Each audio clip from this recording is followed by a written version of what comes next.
April, February is going to be an absolutely delicious month for sneakers. There are some absolute, just gorgeous, beautiful sneakers that are dropping.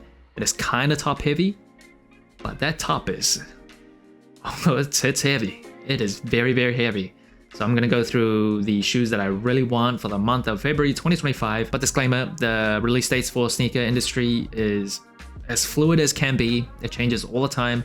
Some release dates may be pushed out. Some shoes that are going to drop in February might not even have been announced yet. So if I miss out on any, don't blame me, blame the corporations, blame their lack of commitment to a release date.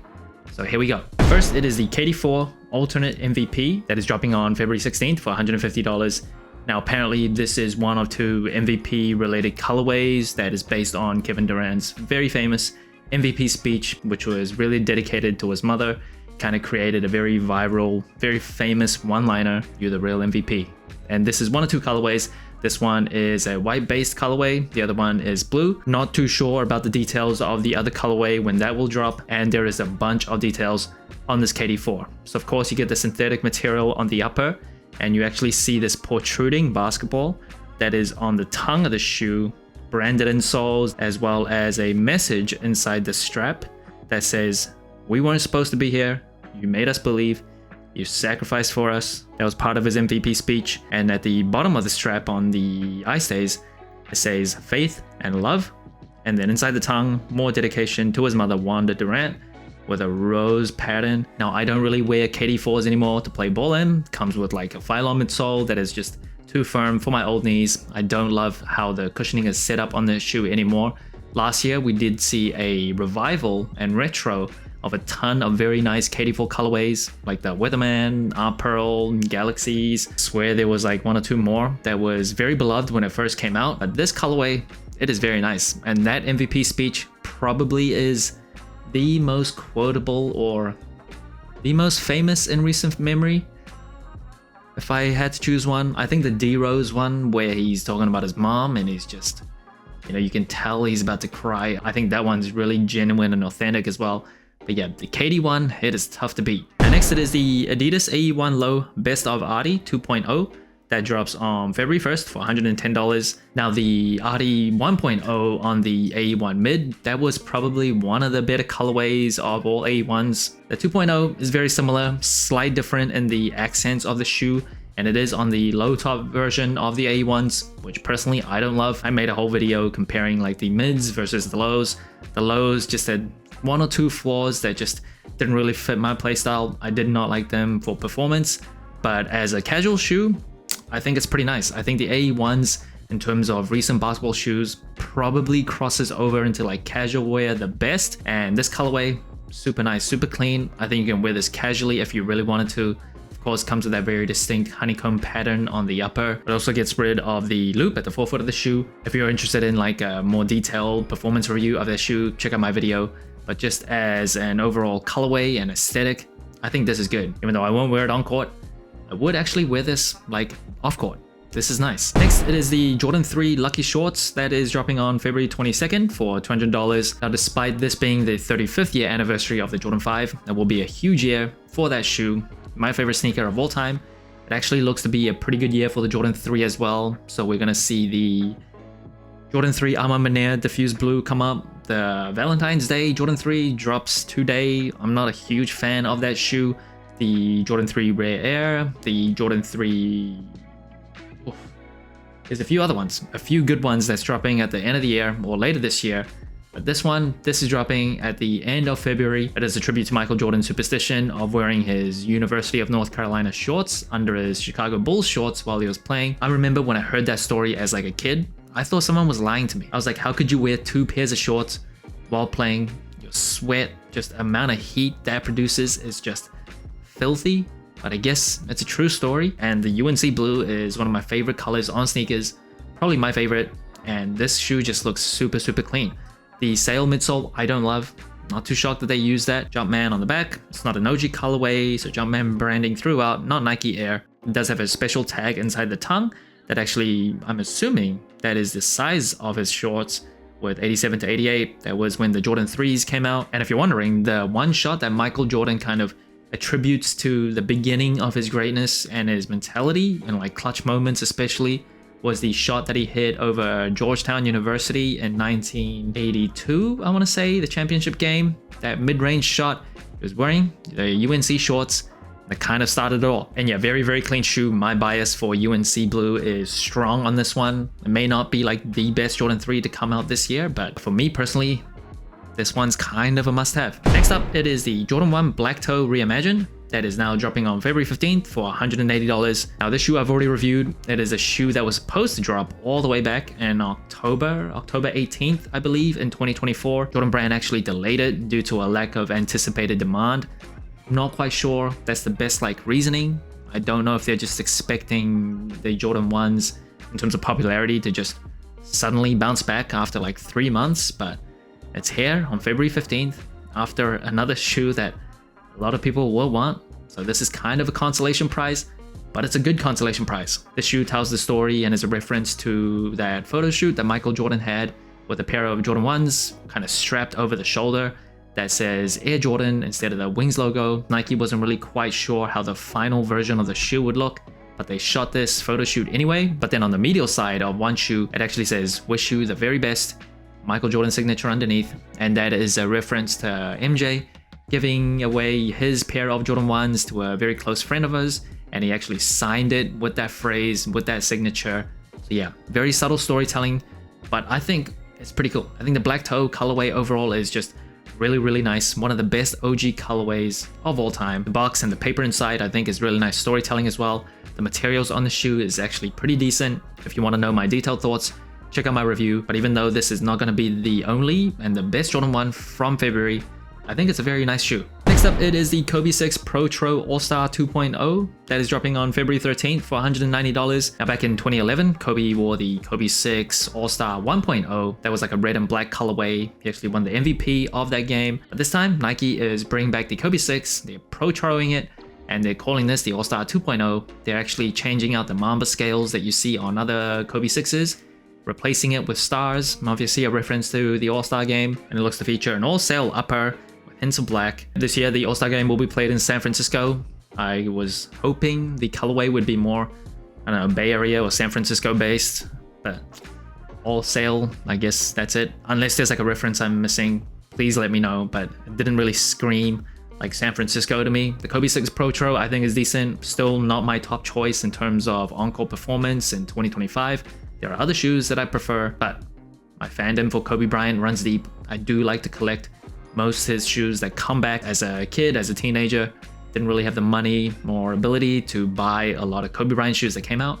So now, I'm gonna hoard them. Which leads me to the Kobe 9 Elite Pro Tro Masterpiece that is dropping on February 8th for $240. Some people might have switched the Kobe 6 and this shoe like around the other way. I don't think the Kobe 9 Elite Highs are as popular as the Kobe 6s, but for me, I really like them. I did grow up in an era when I was younger where high-cut basketball sneakers was the norm. I have a lot of nostalgia for that look, and I will admit, the high cut on this is super, super high, like extraordinarily high, but I still think it looks pretty nice. I just like how it looks. I like how crazy and insane it is. Of course, that high top is inspired by Kobe Bryant watching Manny Pacquiao train for a boxing fight.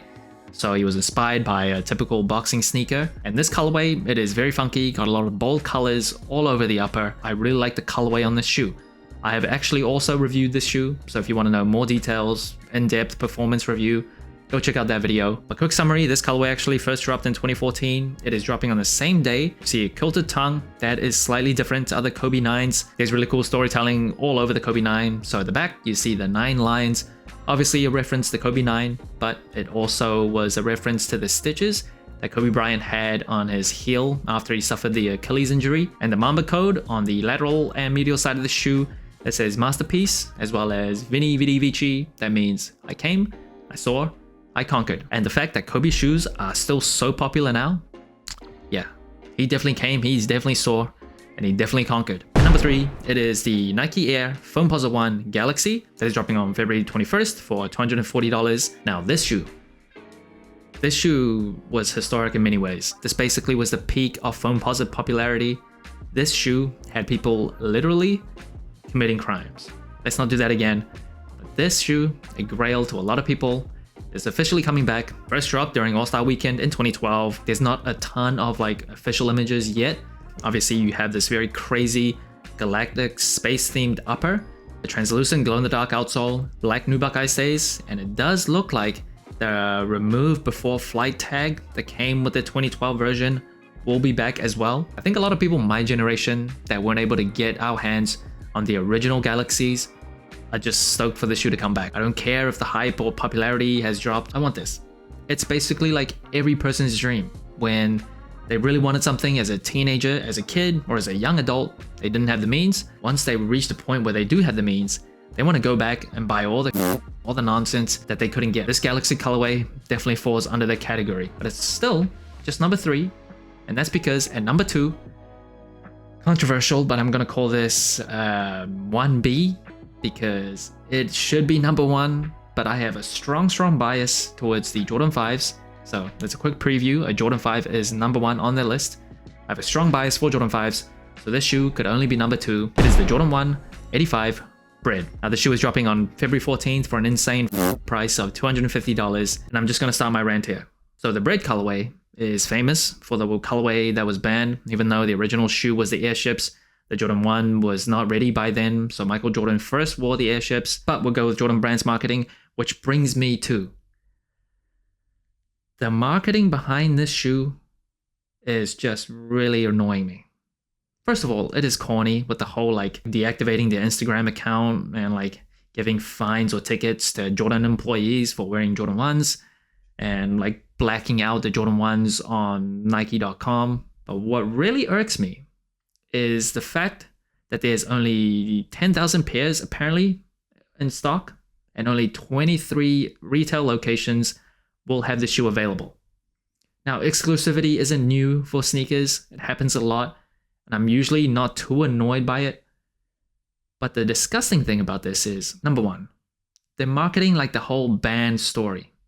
And back in the day when the NBA banned this colorway, Nike still was like, screw your ban, we're gonna have Michael Jordan wear this shoe, we'll pay the fine, we're gonna get our shoe in front of eyeballs. It was inherently like an anti-establishment, F the man kind of movement, but like screw the establishment, we're gonna do what we want to express ourselves. So there's an anti-elite nature to it. But the fact that they're limiting the hell out of this shoe that everybody who's even remotely into sneakers will want, and making it super limited while your story is one that is screw the elite, screw the establishment, we're gonna do what we want, it just frustrates me. And the fact that they're marketing it so hard, who are you marketing it to? The 10,000 people that's going to be lucky enough to get this shoe? It's going to be less because obviously people backdoor them, whatever. That happens with every remotely hyped shoe. All that aside, let's say 10,000 people, just regular customers, are lucky enough to get this shoe. You're spending all this time, all this effort into marketing this product that 99.999% of us won't be able to get, won't even have a chance to get. And you're pushing this marketing campaign on us. It's almost like a slap in the face. What is the point? If you want to be exclusive, just release it exclusively. Don't shove this shoe in our face, create a crazy campaign behind it, and then be like, oh, you probably won't get this. End of rant. Back to the shoe. If I'm just looking at this shoe objectively, I think the Bred colorway is my favorite OG colorway ever. I'm a black sneaker lover. The fact that this is black based is just so delicious. It is so juicy. I love the Jordan 1 Bred. 85 cut, even better. Apparently it's pretty close to the original version of the shoe that came out in 1985. So it should have like a different sole pattern than like regular Jordan 1 OGs. The Nike Air tag should be slightly different as well. The swoosh, the shape, everything should be very close to the 1985 version. I can't even say I can't wait because I know I won't get this shoe.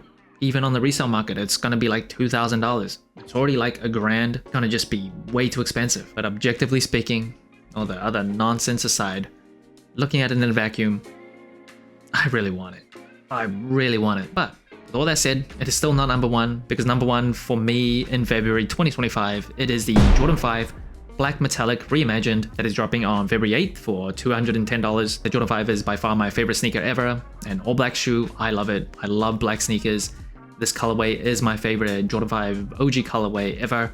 It is delicious. Now, if you didn't know, the reason why this is reimagined is because, first of all, it comes with white laces out of the box. It actually is a PE that Michael Jordan wore himself. Usual black metallics, comes with black laces out of the box. But this shoe does have black laces anyway. You can switch it out. I've already reviewed this shoe in depth. So if you want to know details, check out that video. But the other part that they kind of changed up is originally every single media outlet, every single article, and reputable ones too, they were stating that the piping on the Jordan 5s was 3M. So they would add like more reflective materials overall to this shoe. Now when I was shooting my review, the B-roll, I could easily get the 3M reflective kind of effect on the tongue as well as the booty. That's 3M as well. That's actually not stitched like regular Jordan 5 black metallic. That part is reimagined too. But the piping, it was really hard to get that effect. And at the time, I wasn't too sure if I was just doing it wrong because the material on those parts are just so thin that you can't really get it to show through. So I was kind of like, is it 3M there, or did they just like paint the piping white to reimagine that part? And it's not really 3M, wasn't too sure. But when I reviewed it, I mentioned that it should be 3M because that's what every reputable article was stating. But Sneakers actually very recently just loaded this shoe, and in their description, they don't say it's not 3M piping, but they also just say it's lightened.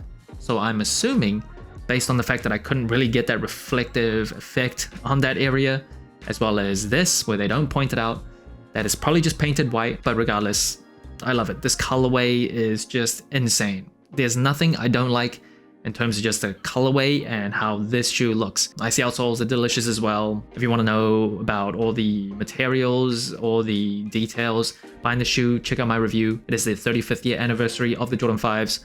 We're gonna get the fire red, gonna get the grapes, but none of those two, as much as I love them, compares to this one, because this one is delicious. And for a shoe to beat the Jordan 1 Bread any other month, that would have easily been number one. I'm a Jordan 5 sucker. This one had to be number one. And I know I'm probably the only person in the world that would have this number one over the Bread, but it is what it is. So that's it. Thanks for watching. Soul Inclined. Let me know what you think of my list. What shoes did I miss out on? What shoes are you really looking forward to? Like, subscribe, comment, all the good stuff. And remember, tomorrow may never come. So wear your shoes.